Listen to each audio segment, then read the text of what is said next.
Hello viewers, welcome back to my YouTube channel and Facebook page.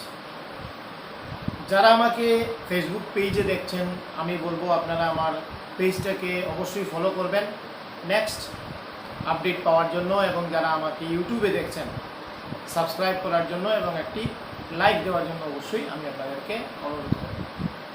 প্রথমত আমি আজকে যে বিষয়গুলো খুব সুন্দর কয়েকটি বিষয়, সেগুলোর মধ্যে নাম্বার 1 যেটা আমি আপনাদের সাথে বলতে চাইছি সেটা হচ্ছে আপনার ডেইলি দিনচর্চার মাধ্যমে আপনি যে সমস্ত কাজগুলো করেন এবং সেই কাজের মধ্যে প্রথম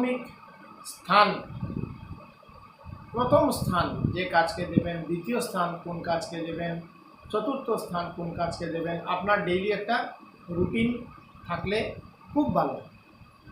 তো প্রথমত আমি যেটা আপনাকে বলবো সেটা হচ্ছে আপনার স্বাস্থ্য। সব থেকে প্রথমেই হচ্ছে আপনার স্বাস্থ্য। আপনি আপনার স্বাস্থ্যের উপরে জোর দিন, আপনি আপনার হেলথটাকে ঠিক রাখুন। যদি আপনার স্বাস্থ্য ঠিক থাকে তাহলে প্রত্যেকটি কাজে আপনার মন বসবে। আর যদি আপনার হেলথ এবং স্বাস্থ্য ঠিক না থাকে আপনি কোনো কাজই ভালোভাবে করতে পারবেন না এবং আপনি কোনো কিছুতে আরাম পাবেন না। দ্বিতীয় যেটা আমি আপনাদেরকে বলতে চাইছি সেটা হচ্ছে আপনি প্রতিদিনের দিনচর্চার একটা রুটিন তৈরি করুন।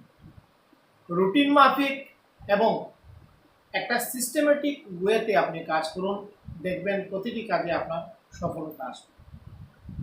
এবং আপনার বডিকে আপনি একটি ইনস্ট্রাকশন দিয়ে রাখুন যে আমি এই কাজ করব, প্রতিদিনের আমার দিনচর্চা এরকম যাবে। আপনি একটা মনে মনে একটা ছক রেডি করে যদি আপনি কাজ করে এগিয়ে যান তাহলে দেখবেন আপনার কাজে অনেক সফলতা আসবে এবং আপনি নিজেও একটা আরাম পাবেন। তৃতীয়ত যেটা আমি বলতে আপনাদেরকে চাইছি, ডেইলি আপনারা কিছু না কিছু পড়া এবং লেখার একটা অভ্যাস, বেশি না, এক্সট্রা স্টেঞ্জা বা আপনি মনে করুন এক পাতা একটা কোনো কিছু কবিতা, একটি গল্প আপনি পড়ার চেষ্টা করুন অল্প সময় নিয়ে, যেটা এখন মোবাইল থেকেও পড়া যাবে। তখন আপনার রিডিং যে স্কিলটা সেটা কিন্তু আপনার ভালো থাকবে। সাথে কোনো কিছু লেখার একটা অভ্যাস করুন, বেশি না, 2-4 লাইন 5 লাইন আপনি লেখার একটা অভ্যাস রাখুন।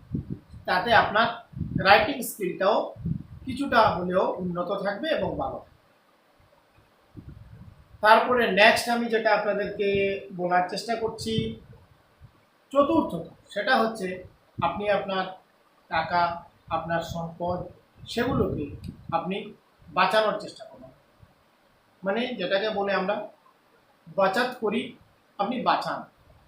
আপনি যদি প্রতি মাসে 50,000 টাকা ইনকাম করেন এবং প্রতি মাসে খরচও আপনার 50,000 টাকা হয়ে যায়, তাহলে আপনি এই ইনকামের কোনো লাভ আপনি পাবেন না, ইনকামের কোনো আপনি ভালো দিক আপনি খুঁজে পাবেন না।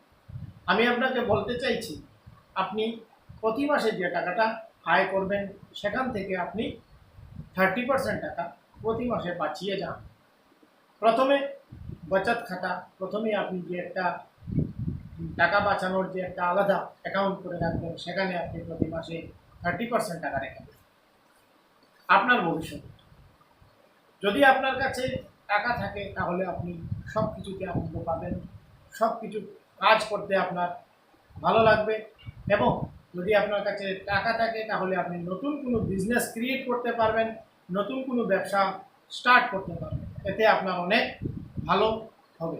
আপনারা সবসময় চেষ্টা করবেন যাতে লোন থেকে আপনারা দূরে থাকেন। সেটা আপনি অনলাইন হোক অথবা অফলাইন হোক, আপনি চেষ্টা করবেন লোন থেকে আপনি যাতে দূরে থাকতে পারেন। লোন যদি আপনার থাকে তাহলে সেই লোনগুলো আপনাকে ভবিষ্যতে এগিয়ে যেতে দেবে না। সেটা আপনার টাকা দিয়ে বিভিন্ন কোম্পানিগুলো বা বিভিন্ন ব্যাংকের উপকার হবে, কিন্তু আপনার কোনো উপকারে সে টাকাটা আসবে না। তো আমি আপনাদেরকে যে আমাদের ডেইলি লাইফের যে পদ্ধতিগুলো বলে দেওয়ার চেষ্টা করলাম সেগুলো আপনি নিজে ট্রাই করবেন, চেষ্টা করবেন এবং আপনি যাতে আপনার প্রত্যেকটা দিন ভালোভাবে কাটাতে পারেন, সেই শুভকামনা নিয়ে আজকের ভিডিওটা এখানে শেষ করছি। অবশ্যই ভালো লাগলে শেয়ার এবং লাইক করে দেবেন। সকলকে অনেক অনেক ধন্যবাদ।